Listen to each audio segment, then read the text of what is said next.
Hello, everybody. Welcome to another exciting episode of Jimmy's Jambox. We're here. We're back at it again, and we're going to get on into it. But before we do, as always, please make sure to like, subscribe, push all the buttons, do all the things. You know, I don't know where they are, but you do, and I trust you. And with that being said, here's a quick word from our sponsors. Organic herbs and botanicals, skincare and edibles, wellness for body and mind. The Brothers Apothecary.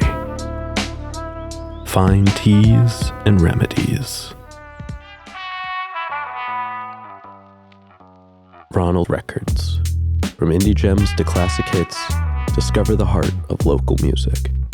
With live shows all the time, up close and personal, and regular releases on their in-house label. Ronald Records. Supporting the community, one track at a time. All right, thank y'all so much for watching again. Shout out The Brothers Apothecary, Ronald Records, and Portland Water. Thanks for keeping us hydrated. And with that being said, let's go ahead and get on into it. Here is today's guest. Peace, world. It's your guy, DJ Klyph, live from Portland, Oregon. What's good? Hello. What's happening, man? Thank you so much for joining us. Thank you for having me, yo. Yeah, why don't you tell us a little bit about, who you are, where you're from, what you do. Give us that, Tinder profile of your involvement with music. Once again, man, my name is DJ Klyph. I am a local radio host, podcaster, live event host, and reside in the mighty Northwest. Oh yeah! And what got you started just in the world of music initially? It's funny, man. It's gonna sound cliche, but like a lot of people, the church. You know what I mean? Came up in the church. Singing choirs in school. We had a piano in the house. Moms and dad always had records, vinyl in the house. Grew up listening to the radio. So early on, it was just a thing that was just there. It was a part of, just a part of living. Yeah. And was anybody in your household musical at all as far as playing music goes, or was it just avid listening? A lot of listening. I took piano lessons. My sister took piano lessons.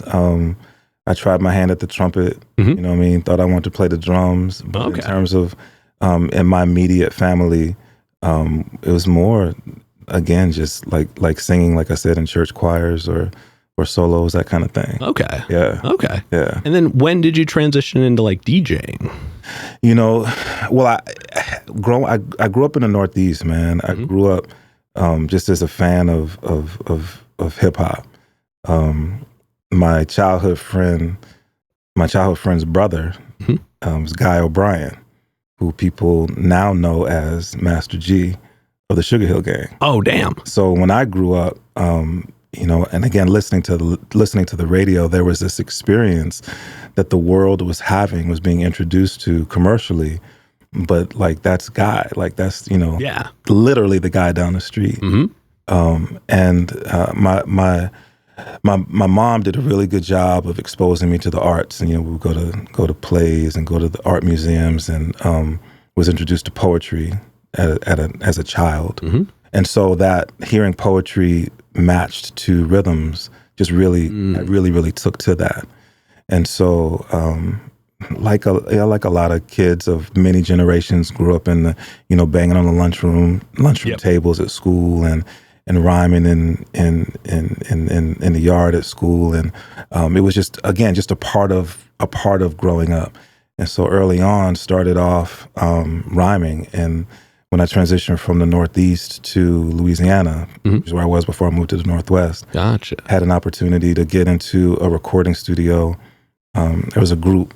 There's a guy named Hezekiah Brinson, who's an amazing musician, who had a group called the Brothers and Sisters in Christ, and they recorded in this recording studio that I had a chance to just go and intern at. Yeah. And hang out at the studio when they shut down for business for the day. I was there, so I started started making beats, and then recorded a demo and started shopping the demo, and thought I was going to, get a record deal and the whole nine, doing showcases and all of that. And so for me, it really started as emceeing, and DJing came later because once I moved to the Northwest, I didn't have a connection here in the city when I moved to Portland. And my wife's nephew started rhyming, and I was mentoring him a bit, do shows. And so I started DJing for him. And that's where my DJ career started. Gotcha. Yeah. And what brought you out here? Man, moving from the Northwest, or moving from the Northeast to the Deep South was a culture shock, and I can only imagine. Didn't as much as I love the South, Southern hospitality is definitely a real thing. Yeah. There was a lot of things about the South I didn't love, and had an opportunity to talk to a bunch of schools about where I was going to go after I finished college. And I grew up in the Seventh-day Adventist faith, and there's an Adventist college in Washington, Walla Walla. Now it's Walla Walla University. And we'd love to have you up here. Woo, woo, woo. I'd never been to the Northwest, let alone the West Coast or whatever. Yeah. I was like, bet, I'm getting out of Louisiana. Okay. And moved up here and went to school, met a young lady who is now, just as of last week, a couple weeks ago, is my wife of 30 years. Oh, congratulations. Thank you, brother. Thank you, man. Like, all glory to God. I'm so appreciative of her, like, hanging with me all that time. You know what I mean? But yeah, just fell in love with the Northwest, and we settled here, and brought all of my dreams and desires with me. Oh, yeah. Well, that's awesome. Thank you so much for sharing that. Yeah, absolutely. Now, before we get into more of what you do in the present day, I do have a couple foundation questions I like to check in with everybody on. Okay. And this first one, it's one we ask early, it's one we ask often, and it's definitely a crowd favorite. What was the first album you ever bought with your own money? I'm an old man, bro. So to try to remember that, I feel like it was probably the first thing that comes to mind is there was a group named Commissioned, and I think that was probably the first album that I bought on cassette. I think that was probably the first album I bought on cassette. When I think about where I really spend a lot of my time now when it comes to hip hop, the first piece of vinyl that I remember buying, if it wasn't a random 45 like New Edition or something like that, as crazy as it is, it was Radio by Eazy-E. It was a bench that I bought. That's awesome. It's funny that that sticks out in my mind. Yeah. Yeah. Do you happen to still have it? Yes, I do. Oh, that is the best. Word up. The first record I ever bought with my own money was Black Star. Oh man! Yeah. What a perfect project. Yeah, yes. And it's the only record I have framed. There you go. Like that. Like I love being able to play everything, but that was the one where I was like, I want this on the wall. It's an amazing project. Yeah. Big fan. Yeah. And then what was one of the first live shows you ever went to? That was like specifically one you wanted to go to. It was 19. Oh boy, when was it? I don't remember the year, but it was at University of New Orleans on campus. I went to see NWA and De La Soul open for them. Whoa! Yeah, that was the first time I got to see De La live. And I think the thing that drew me was NWA. Knew of De La's music and really was a fan of it. Yeah. But seeing them perform live, bro, I've been a De La fan since 80. It must have been 80. I don't remember when it was, but at any rate, that was the first show that I was like, yeah, I'm gonna go check that one out. Hell yeah. No, I can only imagine that was an experience for sure. Amazing. Yeah. And then before we officially get into today, do you have a defining moment where you decided you wanted to take music more seriously? I mean, you've kind of been in it since the beginning, but like, is there a moment where you're like, this is it for sure? There are moments, I think when I had that experience doing the internship in the recording studio and being able to record a demo, that was the first time that I thought, I used to grow up and read, Rap Magazine and this, that, and the third, and look in the back and you see all these articles for, recording stuff or learning how to be in the music industry. But I think but me and my homie, Orlando Eric Street, who's now acting and directing, when we did that project, I think that was the first time that I was like, I think I want to really pursue this. Oh yeah. Yeah. That's awesome. Yeah. Thank you for sharing that. Yeah, man, absolutely. But now let's go ahead and let's get on into you in the present day. But we are going to get a super easy one out of the way. Okay. How'd you pick the name? Yo, man, shout out to the homie Marissa. You know, when you're a rapper, you go through a ton of names. Oh, don't I know it? And one day she just said, you should just go by DJ Klyph, because at that point I had started DJing. Mm-hmm. You should just go by DJ Klyph, but spell it this way. Oh. That's it. Oh yeah. Yeah. What was it before that? Do you remember any of the other ones? I remember all of them, bro. I don't know if I want to share them, yo. Okay. But right before DJ Klyph, I used to go by Mac the DJ. Okay. Sort of an ode to my dad. My dad's name was Mac. Gotcha. But one of the things that made it challenging is, you know, you go by a name, Mac the DJ, and it was just a moniker, and people would see me and they would call me, yo, Mac. Yep. And I wouldn't respond because I didn't make the connection. I used to go by Cool Breeze when I was rapping. I used to go by Sky. I used to go by Mac Deuce. I shouldn't say that because now people are gonna go look for the music, which is hey, you know, I'm sure there's something there that's worth seeing. You know what I mean? And then what? We're gonna stick with kind of the DJing for a little bit, because I always like to ask some technical questions. Yeah. Knock them out of the way quick. Yeah. And I'm always curious to know, how do you go about track selection? You know, for me, it's been a process. When I first started DJing on the radio, I was DJing for KZME, which is was a local radio station, and the edict there, the goal was to support local music. Like that's really what we did. Yeah. You know, 95% of what we played was music that was created by artists from the Portland metro area. So initially, that's what I looked for. And you know, when I was rapping and really just looking for an opportunity, just trying to get on, I remembered, I've never forgotten what that felt like. You know, I've never forgotten what it felt like to just want an opportunity. Just give me a chance and let me show you, you know what I mean? Yeah. And so for me, a part of curating and creating platforms is that creating platforms. And so some of it is just like give me your stuff. You know, let me play what you're doing. Yeah. I think in part because of the era that I'm from, there are a couple of things that I do look for. Lyricism is really, really important to me. Content is huge. I have an ear for East Coast sound just because of, you know, where I come from. How you grew up, yeah. And so some of it is just that, like what hits those check marks. And then it's just got to be, it sounds crazy, but it's just got to be good, man. Yeah. You know, I love to hear growth in artists. But I also, and you can tell, I love to hear when artists really put in work, when people are passionate about what they're doing. So those are the things that I think draw me in and help me sort of pick tracks. I DJ out a little bit now.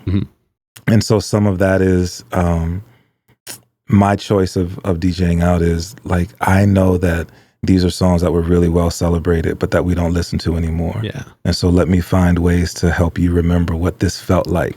Let me help you create this vibe. And when you come in, I know that oftentimes when you go to hear a DJ, you're going to hear what everybody's playing.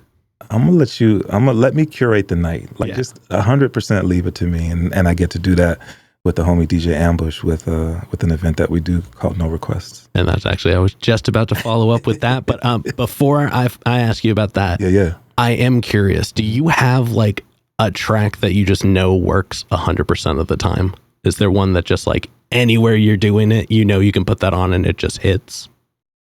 I must say, I mean, to be honest, not really, because I think because of the way that I came up DJing, you know, DJing for me was secondary. I was, and I think I am, a good DJ when I am DJing for a live performance. Gotcha. Okay. You know, I know my lane. You know, I'm not a club DJ. I'm not a DJ that, like, to keep it 100 with you, I'm not the DJ that, like, where I'm watching the dance floor and I'm kind of reading the room that way. I'm more of I do live what I do on the radio. Gotcha. Which is let me put this together. Let me find this music that I know you're gonna dig that you didn't even realize was out there, and let me present it to you in a way where it's gonna make you and people tell me this, it's gonna make you pull out your phone and start Shazamming it. Yeah, exactly. I love that. Yeah. Well, then, let's go ahead and let's talk about No Requests. How did that come to be? What is that like now? Bro, so during the pandemic, I don't know if people remember or if people weren't in the area down in Pioneer Square, they set up a dome. It was a dome in Pioneer Square. And my homie DJ Ambush at the time was the executive director of The Numbers, which is a black radio station here in Portland. And they were curating part of that process. And Ambush and I both have radio shows on The Numbers. And he was like, man, you should come down and let's just spin and play stuff that maybe we wouldn't necessarily play on the radio. And just play whatever we want. And Ambush and I both have the same sort of sensitivities when it comes to golden era hip hop. And so I was like, that'd be dope. And so we went down there and we played, and it was such a good time. And shout out to Caso De Niro, aka Alexander Wright, who did this artwork, and he created this whole visual for it and called it No Requests. And it was just so dope. It was so much fun. And a while later, I had been wanting to do something like what I've described. I don't, put me in the back. Let me just be background music. Let me just create a vibe for patrons in whatever, building I'm in. And I've developed a wonderful relationship with McMenamins over the years, and reached out to Alex at the White Eagle Saloon and said, hey man, I'd like to do this situation. I said, yeah, it sounds great. Let's try it. So I reached out to Ambush and I was like, yo, that thing that we did in the Dome that summer, I got a spot that we could do it. Okay. And he was like, bet. Yeah. So next month we're celebrating our 2-year anniversary of doing No Requests. Awesome. And it's grown so organically. We've really found our audience. I love the fact that people have found us the way that they have and come to us and say, man, like, I miss hearing this music. Yeah. You know what I mean? It's very valuable and important to us, and so grateful to McMenamins and the White Eagle for letting us create this night that's free. It's on Sundays from 6 to 9 p.m. So we get people in and out of there early. Yeah. People can get to work on Monday mornings. And we just, we take you on this journey of an era that I think is the best era in hip hop. Oh yeah, that's awesome. Yeah. And is it every Sunday? So we do it every fourth Sunday. Every fourth Sunday at the White Eagle. There are occasions like this month we're doing it on the 5th Sunday. During Portland Hip Hop Week we did it on a different Sunday, but typically every fourth Sunday. Oh yeah, well, that's rad, and that's cool that you've gotten to keep it kind of going that long. Because we talked off camera. I'm always trying to organize things that happen, and it just. Once you get it off the ground, it's keeping it up in the air. And once you kept it up in the air long enough, it carries itself. Yeah, 1,000%. 1,000%. Do you have a lot of people that show up every time? Like, do you have regulars? That's the crazy thing, man. Is that we do have regulars, and some folk have come and found us because of another radio show that Ambush does. Views with my fiance. Gotcha. He does on X-Ray FM. Some people we have found because they just happen to be at the White Eagle that night and we're like, what is this? And they come back every month. And so, we have our pocket of regulars that is continuing to grow and grow. And it's crazy that it's been 2 years. Yeah. You know what I mean? But yes, I do. Right. But I love the fact that we get to do this thing that we are passionate about. There's definitely moments where we get in that groove and people are on the floor and dancing and this, that, and the third. But, I bill it as it's not a party, it's a vibe. Yeah. I tell people, bring your journals, bring your laptop, get caught up on your emails. That conversation that you had with the homie, like, man, we should really get together and go out and have some food or have something to drink. Like, this is the perfect place to do that because you can have a conversation if you want to. Yeah. It's been... when we get there and start setting up, man, I tell Ambush this is my therapy. I've done some other live events. This No Requests, this one's for me. Yeah. And everyone is invited, but this one's for me. That's awesome. Yeah. I love that. Yeah. And now I'm curious to know how you got into the world of just radio in general. Yeah. You know, the numbers has definitely been, you know, they're doing the thing. You're on there, but even, you know, you're also on, you also have Welcome to the Neighborhood, and you kind of have existed in that realm for a little while. How did that start? Man, it's kind of crazy. So in my 9 to 5, I work in physical therapy. And years ago, I was introduced to someone through some means while I was working. A guy who goes by the name of someone who, rest in peace, was doing a radio show on a television, local television broadcast. Oh, cool. And told him that, you know, I DJ a little bit. He said, you should come out and like set up your stuff as a prop in the background. I was like, that would be dope. Or I could come and set up and spin. Yeah, you just actually do it. Right. So he's like, bet. So his show was also just really focused on supporting the local music scene. And so I came and started DJing, and that's how I met Cool Nuts. Yeah, Cool Nuts as a guest. That's how I met Spice One. Got an opportunity to interview Spice One. Had Hanif on, who used to go by Luck One. Well, while I was doing that with this individual, I read an article about a new radio station that was coming. But man, like I said, when I was a kid, I used to always listen to the radio. Yeah. That'd be dope. How do I do this? And so as they were kind of building their process, there was a story about another radio station in Portland called the Portland Radio Authority, which was a pirate radio station. And so while this other station was coming online, which became KZME, I applied to get on this radio station, which got the cease and desist, so they were no longer on FM, but they were on internet. So that was my first foyer into radio broadcast. Interesting. So I was on Portland Radio Authority while KZME came online, submitted this, this application to do a radio show, and trying to think of the name, and it's local radio, this, that, and the third. A lot of people that I come across, but like, there's rap in Portland, really? Yeah. It's like, yeah, like Welcome to the Neighborhood. Like, where you been? That's where the name of the show came from. Oh, that's awesome. So I was on KZME from jump until KZME went off the air, and was honored to be asked to be a part of a focus group to talk to some other radio stations. As that signal was going away, there were other radio stations that were interested in getting that signal. Gotcha. And so had a chance to meet with some representatives from many stations in the Portland area, and really loved what X-Ray FM talked about wanting to do. Yeah. And once KZME went away, submitted my application to X-Ray. And the weird thing is, when you do these things, bro, like, I'm just doing it because I love music. I love hip hop. I love radio. That's why I'm doing it. And they said, yeah, we know of your radio show. We'd love to have you on X-Ray. What? Whoa. And so X-Ray just celebrated their 10-year anniversary, which means I've been on X-Ray for 10 years and have kept the Welcome to the Neighborhood radio show. Yeah. And still really work to provide that platform for local artists. And I think about so many shows that I listened to growing up, and, Stretch and Bobbito, before the mics came on, I think we were talking about Sway in the Morning, and wanted to create sort of that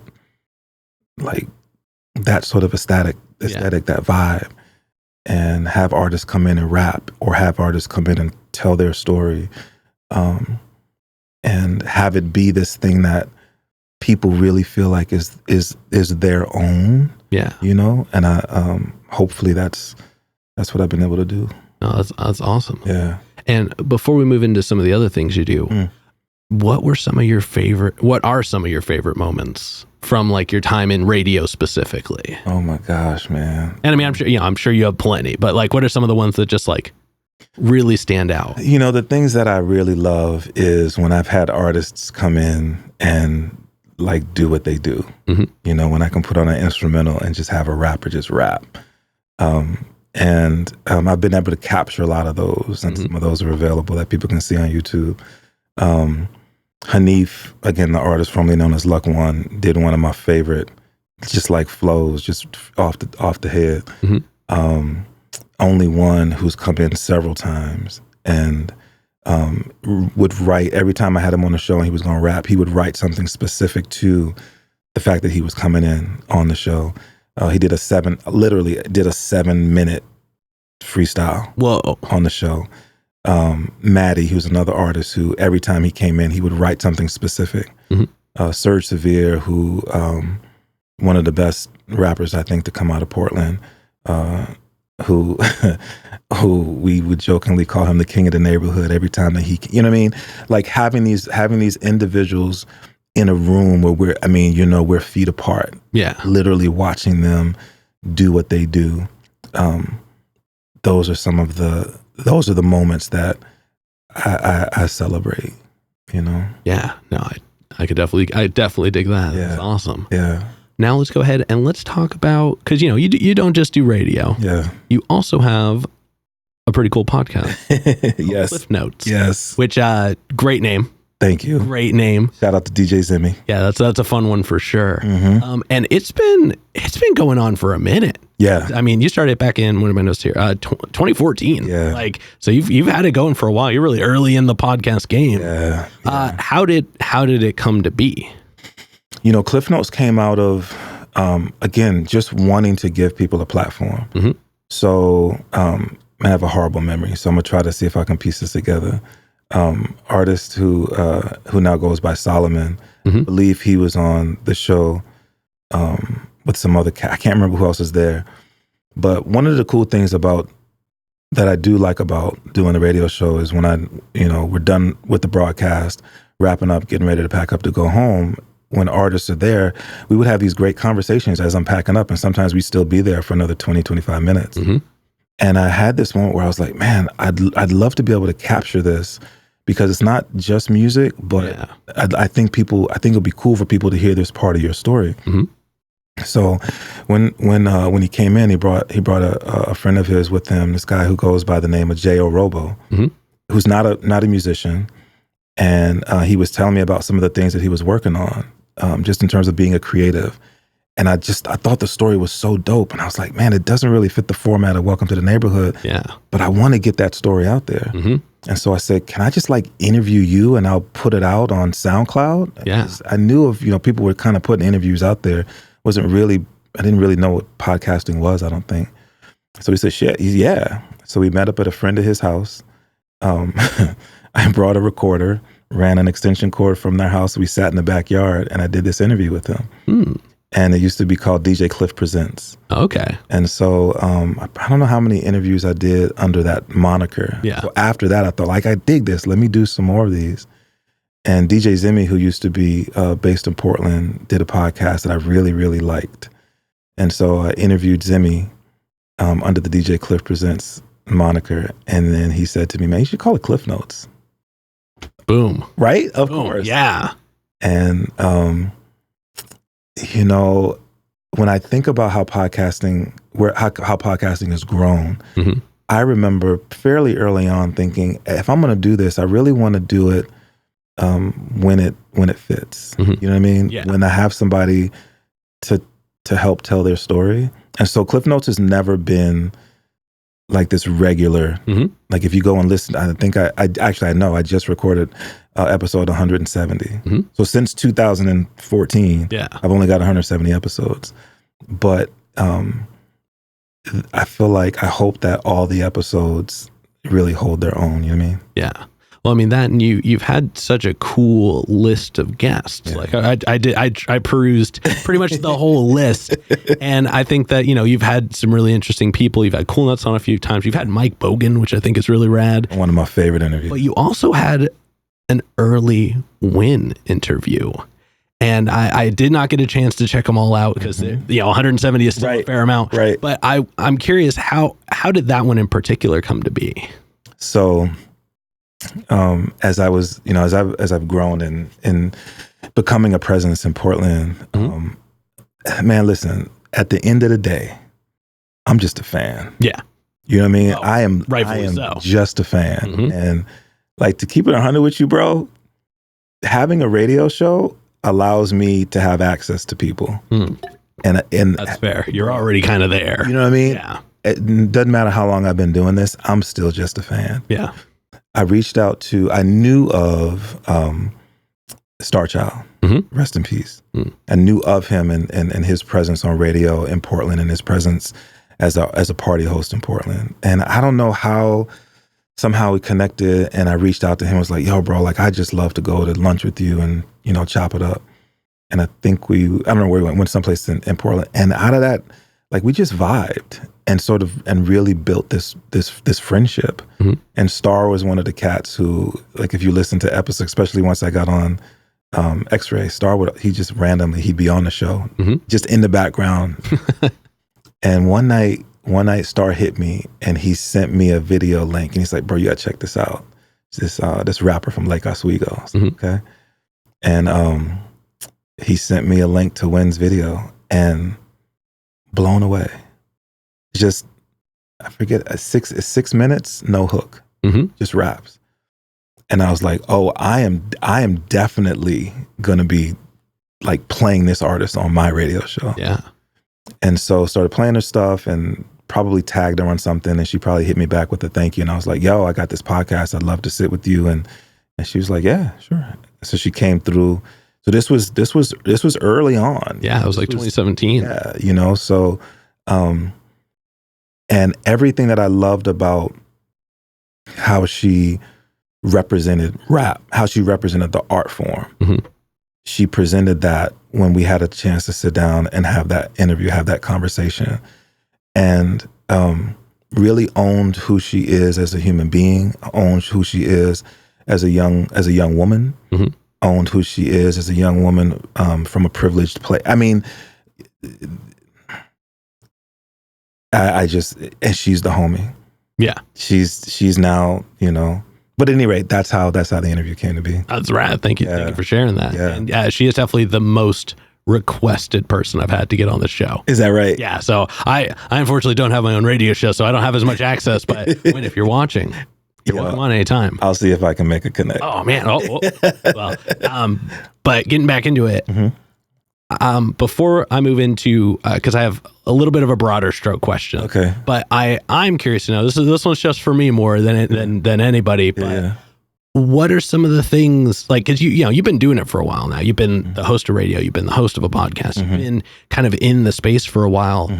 What are some of the things that you kind of wish you knew getting into it? Like, what are some of the things that, like, as a person kind of representing, the realm of a genre, representing music, kind of being in front of people, what are some of the things that you kind of wish you just, like, were able to tell yourself? Wow, that's a great question. I mean, I guess it would be a lot of counsel that I give to young people who I have an opportunity to have access to. Things like, there are so many areas, there are so many parts of being a part of this culture of hip hop that are greater than being on stage. There are so many ways that you can contribute and feel fulfilled in what you are offering, using the gifts that you have and identifying the gifts that you have and understanding that the gifts that you have are just as valuable as those who are on stage. And I say that because, especially, when you're younger, you're trying to find yourself, you're trying to figure it out. And we have people who we look up to. I used to say it all the time, man. I am so grateful that I'm on the radio because my name is DJ Klyph. But when I know DJ OG1 and I know DJ Rev Shines and I know Jumbo the Garbage Man and, DJ Zimmy, like, those are DJs. You know what I'm saying? Yeah. And so if I think that can help the process move along a bit faster. That being said, I guess I do appreciate the experiences that I've had because they've helped me grow to who I am. Yeah. So I guess that's the thing is, it sounds so cliche. Believe in who you are and believe in your gifts. Work to identify what are your gifts.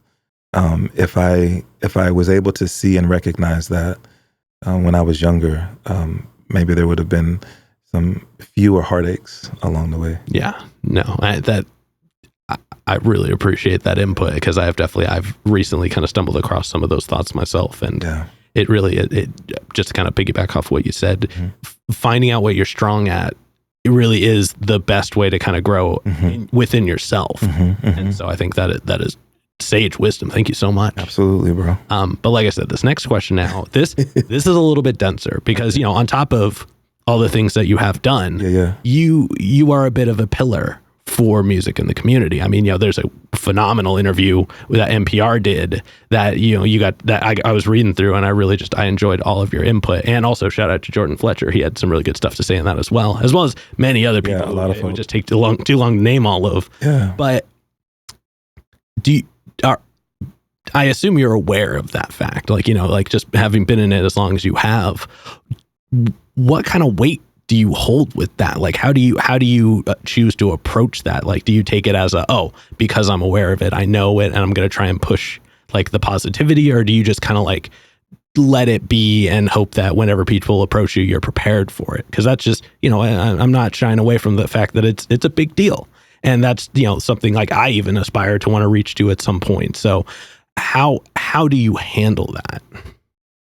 Bro, it's such a crazy question, because you asking me that question, I hear myself asking others that question, right? So there are people who I'm a fan of, and who have become friends. Like, I can pick up my phone and call them. Yeah. I can spend time with them. And there are moments where I'm having conversations with them. I'm like, do you know who you are? You know what I mean? Yeah. And so seeing myself as anything other than just a fan of a genre, a man who's very appreciative of the opportunities that I've had, it's hard for me to see myself as a pillar. I think because I've had the, you know, all glory to God, because I've had the blessing of doing it as long as I have, just people recognize my name. Yeah. But even with that, it's hard for me to see that. I think more about the people who gave me opportunities and chances more than I think about anything that I've done. So as an example, Runaway Productions, who is about to hit 20 years, is the brainchild of a gentleman named Anthony Sanchez. Anthony is a promoter in the city, and invited him on the radio show. And in turn, he invited me to host some of his shows. And because Anthony invited me to host some of his shows, I got on stages. And because I got on stages, people learned about the radio show. Some, you know, these sort of connections. DJ OG1 has embraced me as a friend, but also as someone who he allows to support what he's doing with PDX Hip Hop Week. I mean, the list goes on and on and on of all of the people who just said, yeah, like, come on, you can, you know, please be a part of this. So it's difficult again for me to see myself as anything other than, and I tell people, let me just carry the crates. Yeah. Yes, DJ reference, right? I'm not the DJ. I'm just the guy who carries the crates. Let me help move it. Like, what do you need me to do? I continue to see myself as that. I think, and saying this is going to sound crazy, but I think I'm a humble person. So humility is something that I absolutely value in people that I choose to, you know, spend time and energy with. I know where my blessings come from. So because of that, when and if anyone ever approaches me as anything other than just Klyph, I'm just grateful, man. You know, I'm a dude just like the next man. And hopefully that shines forth, that man, I'm out here trying to leave the best footprints that I can. Oh yeah. You know? Man, that was an amazing answer. Thank you so much. And I mean, yeah, it's funny because I always have a running bit where I'm like, people, whenever like people are like this or that, I'm like, hey, I'm just happy to be here. And so it's that I really appreciate that answer. I don't know that I have a lot of follow-up for it. I think everybody who got to watch that and experience that was a really, really positive experience. They're like way of expressing it. That's what's up. And so just thank you for that. I really enjoyed that. Yeah. Now I've got one last question in this main portion before we move on. Okay. And this I usually say is the densest question in the interview, but I'm gonna chop that question up to it. Okay. But we've talked a lot about your experiences, the actions of your actions or reactions. That's like how you kind of got into it and what you do. But when it's just you and music one on one, what does music give back to you? It helps to recharge my batteries. It takes me places. A couple days ago, I think I was on the couch with my wife late. Should have been in bed on YouTube watching just old videos from some of them from the 80s, and then a video recently of De La Soul performing before Dave passed away, and then listening to some Bob Marley. We just saw the Legacy Tour of the Marley Brothers. If you're watching this and they are coming to your city, go. Like, I've been to a bunch of concerts in my life, absolutely top 5. Music is something that is such a part of, as we talked about earlier, it was a part of my upbringing.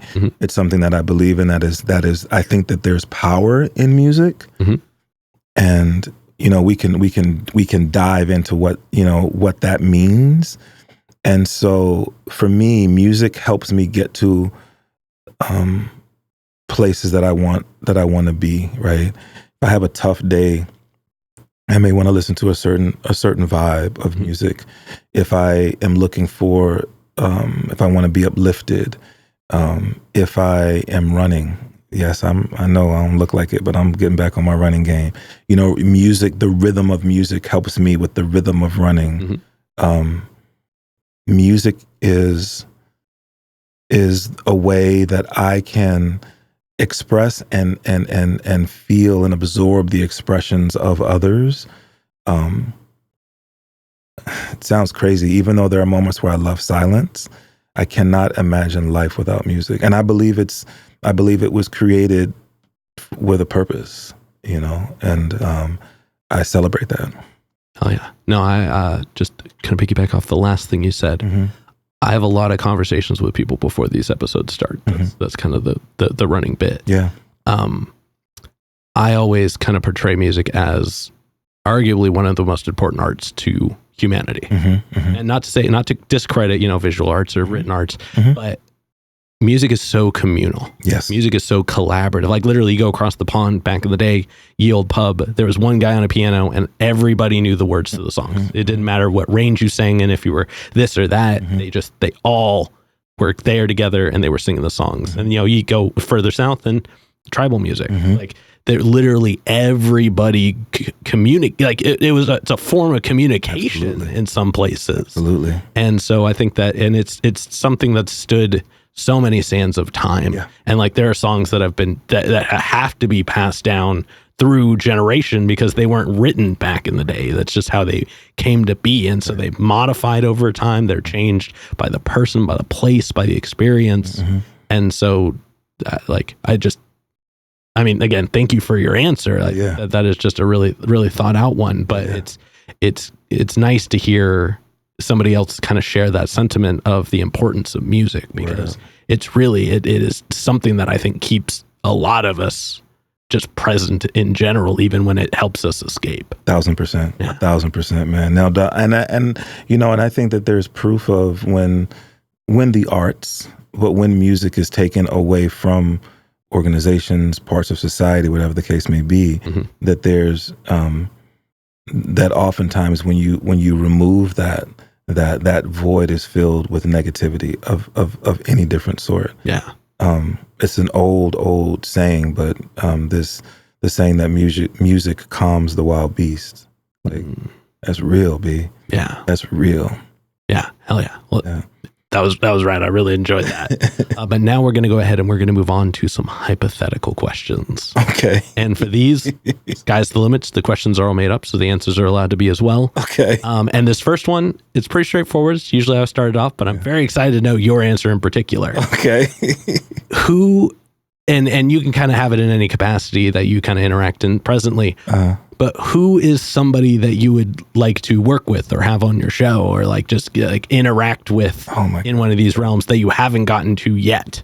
But the only requirement is they have to currently be alive and active. Like they have to be doing something right now. Bruh, so when my wife watches this, before I give the answer, she's saying the answer right now. Okay. It's going to absolutely, unequivocally be Posdnuos and Maceo of De La Soul. Okay. Absolutely, man. There are a lot of people who I've had an opportunity to meet, again, who I'm huge fans of, and some who I've had an opportunity to interview. Mm-hmm. But when absolutely, Pos and Mace.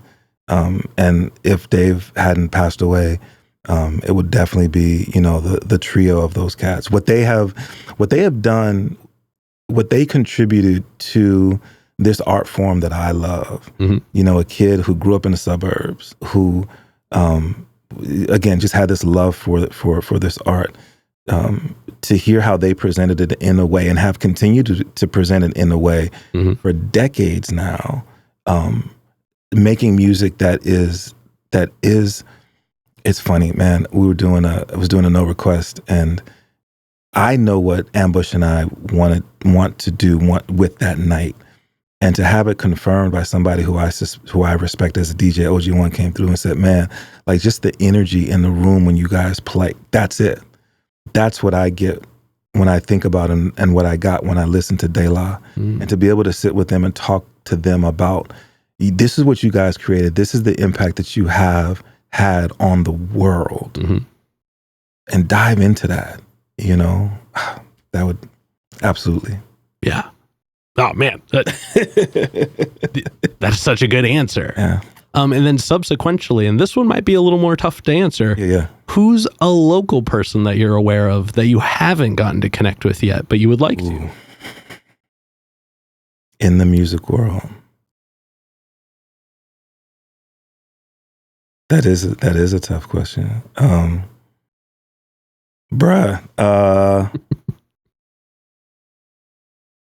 That's a tough question, yo. And not tough because I feel like, there are it's been such a blessing to have had an opportunity to connect with and build with so many people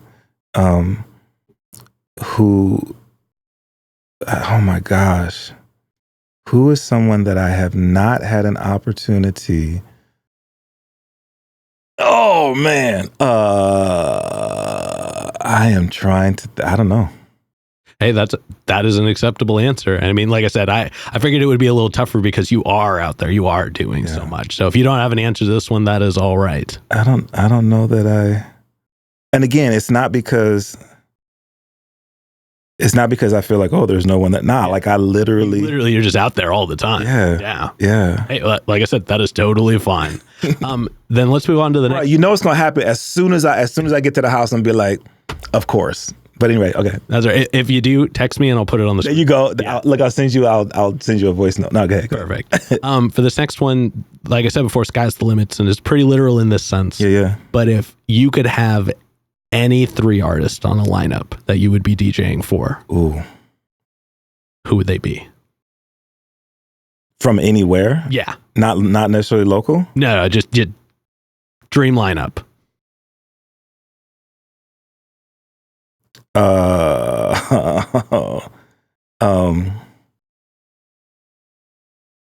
Well, it'd be crazy for me not to say Pos from De La. Mm-hmm. Bring Andre 3000 out of retirement. Mm-hmm. And the third individual, isn't it funny how like these are all MCs? The third individual, boy, I mean, I could go in so many different directions. This is going to give some people like Omega Watts. Okay. Omega Watts, who's the homie, if people aren't familiar, lived in Portland for a long time, DJ, producer, amazing MC. And so here's a story. Mm-hmm. You think about what you do, think about the things you would want to do. I was about to say, maybe I shouldn't say it because it could still happen, but it probably won't happen. I always thought I wanted to start my own record label. Mm-hmm. shout out to Matt Nelkin of Liquid Beat Records. And I talked to Matt about, what that would look like. And shout out to Rev Shines, who sent me a folder of beats. And, my idea was I wanted to do a record and have an A side and a B side. And I was going to have, release a song with Theory Has It on one side and Hanif, aka Luck One, on the other side, and press vinyl and just give it to them and be like, here, I just want to do this for y'all, and have. And then I thought, okay, if I could have a record and have anybody on it, I would want Kev Brown to produce, I would want Omega Watts to produce, and I would want Surreal. Go look up Surreal and have those three, just because of sonically, I feel like that, that sound would be so amazing. But at any rate, I think Omega, so to answer your question, long with an answer to your question, Omega Watts, Posdnuos, and Andre 3000. Hell yeah. Man, okay. Well, everybody at them in the comments. Let's make that happen. Right. And then to wrap up the hypothetical questions. Yeah. If you could get one more album from anybody, who would you want an album from? Dead or alive or alive? I usually do dead or alive, so we'll stick in that vein. But I'm kind of curious for both. Let's open it up. If I could get one more album from anybody, again, it sounds cliche-ish, but I would say Andre. I feel like his perspective on life, his ability to craft art the way that he crafts it, and with everything that he shared about why he doesn't rap anymore, I would love to see him take that and create art and present. I'm really curious as to how he would do it. So I would say, alive, Andre 3000. I'd say passed away, Sam Cooke. Okay. I'd love to hear Sam Cooke. Yeah. Another Sam Cooke album. You think about his journey, starting in gospel music, transitioning into popular music. I think it would be amazing to get one more from Sam. Oh yeah. Yeah. All right. Well, I mean, phenomenal answers all around. This has been awesome. But we are going to go ahead and start wrapping this up. Okay. What can we look forward to? I usually say for the next 6 months. What do you got coming up? What can we get? What can we get stoked about? Oh my gosh, man. So as I mentioned, October of. I'm not sure when it's going to air. This will be early-ish October, so it'll be before. Okay, that's what's up. Yeah. October the 29th. I'm 93% sure that that's the right date. If not, you can follow the No Request DJs. We're doing the 2-year anniversary of No Requests, doing it live at the White Eagle Saloon. For the anniversary, we're going to do, we do theme nights every other month. And so for October, we're going to do Doomsday. Oh, okay. So it's just gonna be MF Doom. Yeah. And so No Request is really golden era and inspired. And so you'll hear some Doom features. You'll hear some of his music that we know has been inspired by him. So that's coming up. We're doing in November. We have been partnering with or supporting Monster Box Comedy. Which is a comedy show that's been happening at the Alberta Street Pub, and just announced we're doing their event with them on November the 21st. Oh, exciting. I believe. Follow Bands in Town, No Requests DJs, and or go to the website, norequestdjs.com. Those are coming up every Saturday night at 8 p.m. Pacific Standard Time is the Welcome to the Neighborhood radio show. And I've got some guests lined up there, some that I probably can't say just yet, but tune in there. Yeah. xray.fm. There is an event that is happening on December the 29th that I really, really, really want to tell you about. Oh. That I really can't say yet. Okay. That everybody just mark the date now. Listen, Portland. I used to do this event called Mic Check. I absorbed it when Star Child passed away. And if you've ever been to a Mic Check, December 29th. October the 16th, I have an opportunity to support Versatile, Homeboy Sandman. Anybody who knows me knows he's one of my favorite MCs. I had a chance to bring him out last year for the 7th anniversary of Mic Check and celebrating the 50th anniversary of hip hop. He's coming to the Mission Theater on October the 16th. and I get to support Versatile on that show. What else is coming up that I would love people to know? I just dropped a new episode of the Kliff Notes podcast. I had a chance to interview. It's kind of my first like specific sports related interview with Danny Meringue. People may know from 1080 The Fan, and some of the work that he does with podcasting, the Jack Ramsey's podcast. So I'd love people to go check that out. I think it's a great interview, not because of me, but because of Danny. No, very much. I enjoyed it. I was listening to it. Did you? Yeah, I really enjoyed it. Yeah, it was a really, really good interview. It was so cool I can say it now when I turn the microphones off. He told me what was when he was going to break the story about the Blazers being on K2. So that was a lot of fun. Oh, yeah. I have another couple podcasts. Everything is Copacetic, which is another one. Again, it's just for me. It's me talking to the mic, kind of letting people know what's kind of going on in my life. Not always just directly related to music, with wellness and the Fitness is a Habit whole lifestyle brand. Those are the things that come to mind right now, man. But I try to keep things updated as much as I can. Yeah, and actually, we'll segue into kind of this next part for it. Once you go and look at the camera, tell everybody how they can find you and stay up to date. Oh, that's what's up, man. So the website is djklyph.com, DJKLYPH. There you'll find the link to my bands in town. I've really been using bands in town to keep people updated on everything that I'm doing in terms of shows, radio shows, live shows, podcasts, that sort of thing. I'm on Instagram. Actually, I'm all over the social media at DJ Klyph, DJKLYPH. And, check me out on the website. Check me out on Bands in Town. Social media, I might be pulling back a little bit from. But yeah, man, those are the ways that you can find me. And reach out, man. If you have some ideas or some things that you'd love to see from the content that I have the blessing to create, I'd love to talk to you about that. If I can support what you're doing, please let me know. If you want to support some of the stuff that I'm doing in support of others, please let me know. But yeah, man, DJ Klyph all over the world. Oh, yeah. And then any other plugs, any other shout outs, anybody else you'd like to put on while you're on here? Oh my gosh, man. Check out the new London Bernard single that he just released. He's a part of the Misfit Massive crew, sort of that next generation. I'm really a fan of what he's doing in terms of supporting the art form. And once again, man, just big ups to everybody who has elevated me and supported me and the things that I've done. I got to once again give a shout out to DJ OG1. Not that he needs a shout out for me, but shout out to DJ OG1.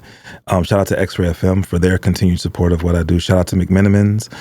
Shout out to Ear Trumpet Labs, who has a local microphone manufacturer who has been so wonderful in supporting the things that I'm doing.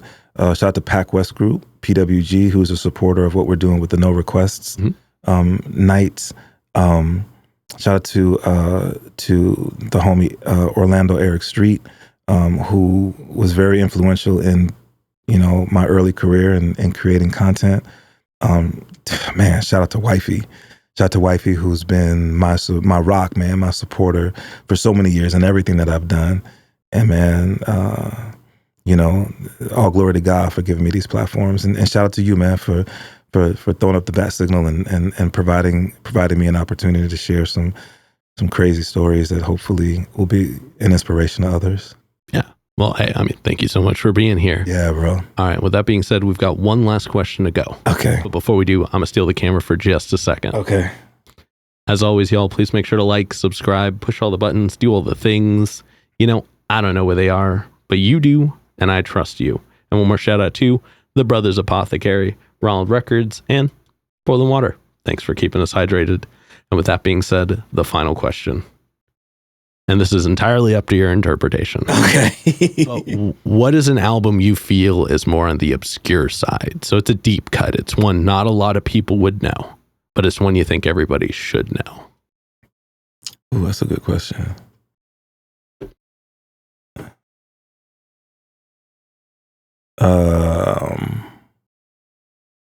I think that there's definitely folk who know of it. The first thing that comes to mind is the Boogie Monsters' first album. Mm-hmm. There's a song on there that I love to play at No Request, Riders of the Storm. It's early golden era hip hop. Message in the music is dope. Early Boogie Monsters. Oh yeah. Yeah. Oh yeah. Well, thank you for that recommendation. Yeah, man. Yeah. All right. And with that being said, we're going to wrap this up. Thank you so much for joining us. Bruh, thank you for having me, man. For real. This is really a treat. It's weird being on this side of the microphone, but No, I can only imagine. I've only done it once. no doubt. But this is really fun. I really enjoyed it. That's what's up. And let me say this. I'm gonna say this publicly on camera. You have an invitation to be my guest on the Kliff Notes podcast. Oh, I accept. Thank you. That's what's up, bro. Hell yeah. That's what's up. All right. And this has been another exciting episode of Jimmy's Jambox. I'm Jimmy. I'm DJ Klyph. And we're signing off. Later, y'all. Peace. That's a wrap. This is not a podcast. This is a show.